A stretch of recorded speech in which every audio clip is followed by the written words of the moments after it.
Hi guys, முள்ளை கழுவி எடுத்தாச்சு. அப்புறம் ஒரு பெரிய டொமேட்டோ, 2 பச்சை மிளகாய், அப்புறம் புளியை கரைச்சி வச்சுருக்கு. இதையும் சேர்த்துற வேண்டியது தான். சட்டியில் வச்சா ரொம்ப டேஸ்ட்டாக இருக்கும். ஆனால் முள் கொஞ்சம் அதிகமாக இருக்கனால சட்டியில் வைக்க முடியாது, வேகாது வரும். அதில் கொஞ்சம் பெரிய பாத்திரமாக இருக்கட்டும்னு சொல்லிட்டு உருளியில் வச்சேன்.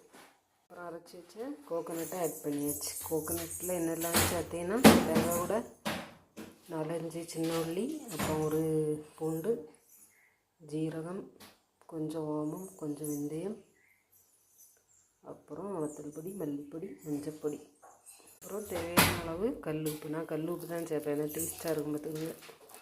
அப்புறம் நல்லா கலக்கி அடுப்பில் வச்சிட வேண்டியது தான். ரொம்ப நல்லா கொதிச்சுட்டு இருக்குது காய்ஸ். கொஞ்சம் கருவேப்பிலை போட்டுட்டு